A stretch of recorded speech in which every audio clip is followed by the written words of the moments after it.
Assalamualaikum viewers, hope so you all are doing well and great. So if you didn't subscribe my channel, then go and subscribe my channel. Check the link in description and also follow me on my Facebook and Instagram page. So today in this video we are going to discuss about an amazing novel by Virginia Woolf, To the Lighthouse by Virginia Woolf. So it was an amazing novel by the Virginia. So first of all we will discuss about the little bit biography of Virginia, and after that we will discuss the introduction of this novel. So in starting I am going to let you know about the little bit introduction of To the Lighthouse novel. So basically To the Lighthouse is widely considered one of the most important work of the 20th century by Virginia, and it was published in 1927. And with this ambitious novel, Woolf basically established herself as one of the leading writers of the modernism. So let's discuss the biography of the Virginia Woolf. Virginia Woolf was born on 25 January in 1882 and died in 28 March in 1941. And she was the English writer, one of the English writers of the 20th century and the most important modernist writer, authors, and also a pioneer in the use of stream of consciousness as a narrative device. Basically, she is an amazing writer who mostly used stream of consciousness in her work. And in 1941, at the age of 59, Woolf died by putting rocks in her coat pockets and drowning herself in the river Ouse at Lewis. Basically, she committed the suicide in his life, and he was died in 1941 at 28 March. So here we will go through to the introduction of the novel To the Lighthouse. To the Lighthouse is a 1927 novel by Virginia Woolf. The novel centers on the Ramsay family and their visits to the Isles of Skye in Scotland between 1920. In 1998, the Modern Library named To the Lighthouse number 15 on its list of the 100 best language novels of the century. So if we come through to the characters of this novel, we can see the most important characters of this novels are Mr. Ramsay, Mrs. Ramsay, James, Rose, Lily, Ross, and Charles Chancellor, Nancy, and Augustus. These are some of the important characters of this novel. So I will give you a little bit introduction of all of these characters, so you will get a better idea. Mrs. Ramsay. Mrs. Ramsay is the loving and the hospitable wife of the Mr. Ramsay. She is highly domestic and focusing on her roles and mother as a wife. She deeply admires her husband, although she cannot tell him that she don't love him. She is responsible and strong, but she dies unexpectedly in her 50s. And next we will see Mr. Ramsay. Mr. Ramsay is dominated by rationality and scientific reason. He is in the search of truth and the greatness, and the fear he is rather inadequate for not achieving his aims. Next we will see the character of the Lily, a young unmarried painter friend of the Ramsay. She is extremely fond of Mr. Ramsay and feels a profound sense of emptiness after she dies. She begins a portrait at the beginning of the novel. Next we will see the character of the James Ramsay, the youngest Ramsay child. James is 6 years old when book begins. He adores his mother and is violently resentful for his father. Now we will see the character of the Paul, and after that you can see all of the characters by yourself, because I just discussed and mentioned some characters which are important for you and you have to get idea about them. So Paul is a young friend of the Ramsay, and visiting them at their summer home, Paul proposed to Minta Dole on the beach as Mr. Ramsay wished. So let's just see the plot overview of this novel. The window opens just before the part of the World War I. Mr. Ramsay and Mrs. Ramsay bring their 8 children to the summer home in Hebrides. James wants to visit to Lighthouse. Mr. Ramsay denies. These are some of the plot construction of this novel. And really starting painting of the Mr. Ramsay and James. Mr. Ramsay behaves rudely with the Augustus Carmichael, and Mrs. Ramsay wanted his wife to tell him that she loved him, but she didn't. So this is some overview of this novel. Plot construction is not important for you, just have to get the idea about them. So now we will discuss the summary of this novel, and I will tell you in detail summary of this novel. Time passes, the lighthouse, these are some of the major themes of this novel and also including the plot construction of this novel. So now we will discuss the summary of this novel, To the Lighthouse by Virginia Woolf. So mister Ramsay and Mrs Ramsay अपने 8 बच्चों और 6 मेहमानों के साथ Scotland के नज़दीक एक जजीरे पर गर्मियों की छुट्टियां मनाने के लिए गए थे। यहाँ से इस नावल की समरी स्टार्ट हो रही है जो मैं आपको बताने जा रही हूँ। ये गर्मियों की छुट्टियां मनाने के लिए स्कॉटलैंड के एक जजीरे पर गए थे अपने बच्चों के साथ। वहाँ इन्हें ज़्यादा अरसा रहाइश रखने में वक्त बहुत ज़्यादा दिक्कत पेश आती थी, क्योंकि वहाँ इनका पहले ही अपना ख़रीदा हुआ घर नहीं होता था। वहाँ पहुँचने पर इनका सबसे छोटा 6 साला बेटा, जिसका नाम जेम्स है, वो खिड़की से बाहर एक रोशनी का मीनार लाइट हाउस देखता है। एक पॉइंट मैं करेक्ट करना चाहती हूँ, मैंने आपको बताया कि इनका वहाँ घर नहीं होता था, सॉरी, वहाँ इनका घर होता था स्कॉटलैंड में जहाँ ये छुट्टियाँ गुजारने गए थे, तो इन्हें वहाँ रहने में इतनी मुश्किल नहीं पेश होती थी, ठीक है। तो इनका जो सबसे छोटा बेटा था 6 साल का, जिसका नाम जेम्स था, वो खिड़की से बाहर एक रोशनी का मीनार देखता है, लाइट हाउस देखता है। वो इसको करीब जाकर देखने की ख्वाहिश करता है। वो अपनी माँ से ज़िद करता है और इसरार करता है कि सभी घर वाले जल्द ही इस मीनार की सैर के लिए जाएं। तो इसकी माँ और इसके वादे के साथ मुतमईन हो जाती है। और कल सुबह का दिन जो होता है उस टाइम का मौसम भी बहुत अच्छा होता है और सब वहाँ जाएंगे, इसकी माँ ये कहकर उसे मना लेती है, ठीक है। जबकि लड़के का बाप जो था मिस्टर रेमसे, वो एक बड़े ही मज़हीका खेज अंदाज में कहता है कल मौसम किसी भी सूरत अच्छा नहीं होगा, जिस पर लड़का मायूस हो जाता है। तो दरअसल लाइट हाउस इस जजीरे से ज़्यादा दूर नहीं था जहां वो तमाम लोग गर्मियों की छुट्टियां गुजारने आए हैं। जब ख़ानदान के बाकी तमाम अफराद वहाँ सैर की शक्ल में पहुँचते हैं तो हर कोई अपनी अपनी मसरूफियत में लग जाता है। जेम्स वहाँ पिक्चर्स बनाना शुरू कर देता है और इस पर इसकी माँ स्वेटर बुनती रहती है और तमाम दिन इसका इसी तरह गुजर जाता है। बच्चे तमाम दिन खेलते रहते हैं और अपने आप को मसरूफ़ रखते हैं। लिली जो होती है वो अपने आप को पेंटिंग बनाने में मसरूफ़ रखती है, मैंने आपको बताया था शी वॉज अ पेंटर।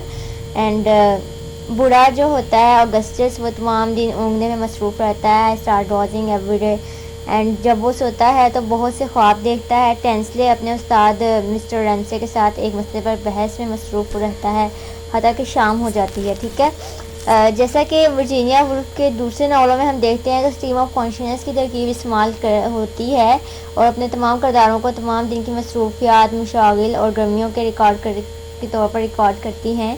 इस तरीके के इस्तेमाल से वो अपने किरदारों की तहलील नफ्सी करने में कामयाब रहती हैं। And she is the one of the amazing writer who use the stream of consciousness in her work. अब तमाम अफराद जो होते हैं वो रात के खाने पर के लिए इकट्ठे हो जाते हैं और एक दूसरे से लुत्फ़अंदोज़ होते हैं। मिस्टर बैंक्स जो होते हैं वहाँ उनको ख़ास तौर पर दावत के लिए बुलाया जाता है और इशाया के बाद वहाँ बच्चे सो जाते हैं, जबकि बाकी तमाम अफराद साहिल पर सैर के लिए चले जाते हैं। मिस्टर एंड मिसेस रेमसे जो होते हैं वहाँ मुताला करने में मसरूफ़ हो जाते हैं और वक्त गुजरने से पता नहीं चलता कि वक्त कैसे गुजर जाता है। इस वक्त इन्हें वक्त गुजरने का एहसास भी नहीं होता। जब इन्हें फिर पता चलता है जो सुबह हो जाती है, क्योंकि पूरी रात ये बातों में गुजार देते हैं। इन्हें वक्त गुजरने का एहसास होता है जब बाहर रोशनी में तब्दीली आती है। बिल्कुल इसी तरह मिसेस डेलावेयर को वक्त के बहाव का बिग बैंग के साथ पता चलता है और तमाम किरदारों के आपस में मिलने से हमें इनकी मुख्तलिफ और किरदार की खूबियों के बारे में भी पता चलता है। तमाम किरदारों की मुनफरिद खसूसियात और खूबियों के जानने की बदौलत हमें इसकी हकीकत के बारे में भी पता चलता है कि हर किरदार तन्हाई और अकेलेपन का शिकार है। Loneliness is also the main theme of this novel. और हर किरदार अपनी तन्हाई की हालत में रहते हुए किरदार की लैदगी और मुनफरिद अंदरूनी हालात पेश करता है, ठीक है।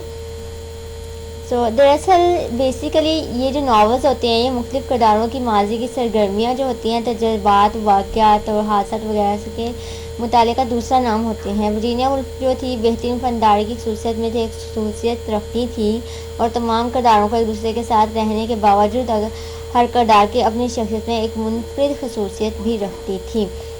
अब वहाँ रात हो जाती है और हर किरदार घर के अंदर आ जाता है, सब लोग अपने अपने घरों में आ जाते हैं और कुछ अरसे के लिए लाइट बंद हो जाती है। दरअसल ये मुख्तलिफ़ किरदारों का एक दूसरे से चंद घंटों के लिए मिलना اور تمام تجربات کے مشاہدات، شادی اور اموات کے واقعات کو شو کرتا ہے جو اس عرصہ میں ہوئے، اور جس مکان میں لوگ 10 سال تک رہے وہ خالی پڑا رہا۔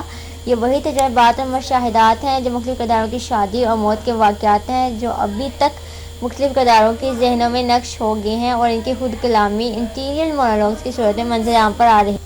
جیسے ہی اگلی صبح ہوتی ہے، تمام کریکٹرز جو ہوتے ہیں وہ سمر کیمپ میں واپس آ جاتے ہیں۔ مسٹر ریمسے وفات پا چکی ہیں اس ٹائم پہ، لیکن میں نے آپ کو بتایا تھا مسز ریمسے جو ہیں وفات پا چکی ہیں، 50s میں ان کی ڈیتھ ہوئی تھی، لیکن ابھی تک اس کی روح تمام کرداروں کے ذہنوں کو متاثر کر رہی ہے۔ کوئی بھی مسز ریمسے کو نہیں بھلا سکا تھا۔ مسز ریمسے کی روح یادوں کی صورت میں مختلف کرداروں کے ذہنوں میں آتی ہے، اور اس طرح ابھی تک وہ اپنا نظریہ ان کے ذہنوں میں برقرار رکھے ہوئے ہیں۔ جیمز اپنے باپ اور بہن کے ساتھ لائٹ ہاؤس کی طرف چلا جاتا ہے۔ لیلی جو ہے کچھ اور عرصہ کے لیے وہاں قیام کرتی ہے اور اپنی جگہ ایزل کو دے دیتی ہے، اس کو سیٹ کر لیتی ہے اپنی جگہ پر جہاں اس نے آج سے 10 سال پہلے لگایا تھا کیمپ۔ دراصل وہ ایزل کو وہاں اس لیے اپنی جگہ پر لگاتی ہے تاکہ وہ اپنے پینٹ پہ ہونے والی مکمل تصاویر کو دیکھ سکے، اور لیلی کو اپنی ماں کی تصویر مکمل کرنی ہے کیونکہ ماں کا تصور ہر وقت اس کی ذہن اور آنکھوں میں ظاہر ہوتا رہتا ہے۔ مسز ریمسے جن کی وفات ہو چکی ہے، ڈیتھ ہو چکی ہیں، اس کا تصور بار بار مختلف کرداروں کے ذہن میں رہتا ہے جو کہ لائٹ ہاؤس کی مستقل رہنے والی حقیقت کو ظاہر کرتا ہے۔ اگر اس ناول کے کنکلوژن پہ آئیں تو ہم دیکھتے ہیں اس ناول میں کسی قسم کی شدت پسندی جیسے لوٹ مار، قتل و غارت، ڈاکہ اور زنی اور اس طرح کے کسی حالات اور واقعات کا ذکر نہیں کیا گیا۔ اس لحاظ سے دیکھا جائے تو یہ ناول ایک روایتی ناول نہیں ہے، بلکہ اکثر روایتی ناولوں میں جذبات کی شدت پسندی جیسے واقعات ہوتے ہیں۔ اس ناول میں اسٹریم آف کانشسنس کی ٹیکنیک کو اپنایا گیا ہے اور ناول کا تمام ایکشنز کرداروں کی خود کلامی انٹیریئر مونولوگز کے ذریعے آگے بڑھتا ہے۔ ورجینیا وولف اکثر اپنے ناولوں میں اس ٹیکنیک کے استعمال کے ذریعے ہر کردار کو نہ صرف قابل اعتبار بناتی ہیں بلکہ اندرونی کیفیت کا خود مطالعہ کریں، بلکہ اپنے اندر ہونے والی نفسیاتی تبدیلیوں کو بہتر محسوس کر سکیں، اس طرح کا ناول ہمارے سامنے پیش کرتی ہیں۔ یہ ناول سمری تھی، ہوپ سو کہ آپ کو سمجھ لگی ہو۔ بیسیکلی ناولس کی سمری کچھ اسی طرح کی ہوتی ہے، ٹوٹی پھوٹی سی، جس کی آپ کو اتنی زیادہ سمجھ نہیں لگتی، لیکن جب آپ ناولس کی کریکٹرز اور باقی پلاٹ کنسٹرکشن سب چیزوں کو دیکھتے ہیں، مکس کر کے پھر مشاہدہ کرتے ہیں، تو آپ کو ساری چیزوں کی بہت اچھی طرح سے سمجھ لگ جاتی ہے۔ تھوڑے سے تھیم دیکھ لیتے ہیں اس میں کون کون سے تھیم ہے۔ یہاں کچھ تھیمز میں نے مینشن کی ہیں آپ کے سامنے، یہ آپ دیکھ سکتے ہیں، اور کچھ تھیم میں بھی آپ سے ڈسکس کروں گی تاکہ آپ لوگوں کو ایک اچھا آئیڈیا ہو جائے۔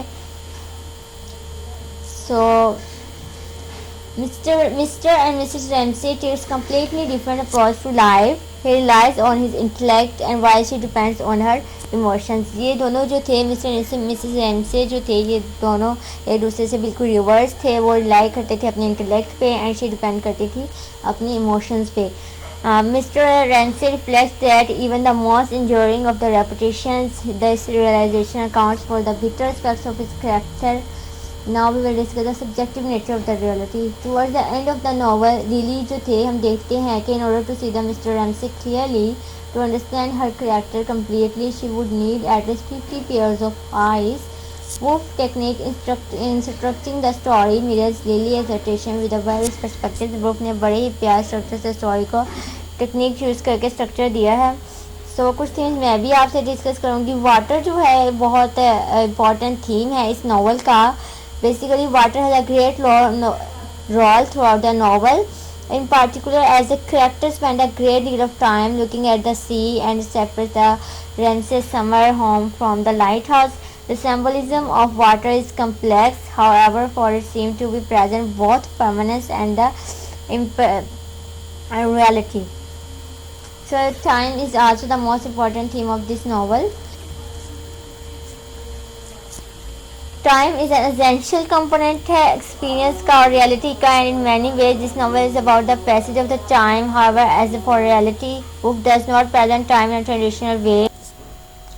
Woolf does not present time in a traditional way. Rather than a steady and unchanging rhythm, time there is a forward motion that both accelerate and collapse. The window, the lighthouse, time, these are all conveyed only through the consciousness of the life of the various character, and the moments last for the pages as the reader is invited to the subjective experience for many different realities. So lighthouse is also the most important symbol of this novel. So I think we should show the video. We are going to learn. And so these are some symbols of this novel, lighthouse. I also discuss everything about this symbol. Lily paintings, Ren's summer house, the sea, the storms, the rocks, reefs, and the shallow waters, rose arrangements of the caves and the pier, refrigerator, fisherman and his wife. These are important symbols of this novel. So, stream of consciousness. What is the basic technique of the stream of consciousness? So, the novel lacks an omniscient narrator. The lack of an omniscient narrator means that throughout this novel there is no clear guide exists for the reader, and not that only through the character development can readers formulate their own opinion. So basically इस novel के through Virginia Woolf ने हमें कोई omniscient narrator नहीं दिया. Omniscient narrator की कमी होने का मतलब ये है कि पूरे नॉवल में हमें सिर्फ कैरेक्टर्स मिलते हैं जिनके थ्रू रीडर जो ये अपने ओपिनियंस और एनी गेस्ट जो वो करना चाहते हैं, क्या इससे कंक्लूजन निकालना चाहते हैं, वो सिर्फ कैरेक्टर्स की लाइफ से निकाल सकते हैं. And there is not another way to analyse this novel. Part 1 में हम देखते हैं the novel is concerned with illustrating the relationship between the character experience and actual experience and surroundings. और पार्ट 2 में हम लेते हैं time passes having no character to relate to present events differently unrelated to any people, intending that events be seen in relation no time. For that reason the narrating voice is unfocused and distorted, and providing an example of what Woolf called life as it is when we have no part on it. So it was all about the novel of Two Lighthouse by Virginia Woolf. Hope so you get every point very clearly. If you didn't understand anything, then please ask me in comment section. And for the notes, you can message me on my Facebook page and TikTok page. I will send you the notes. And if you didn't subscribe my channel, then please go and subscribe my channel. I also recommend to you some of friends. So Allah Hafiz for the next video.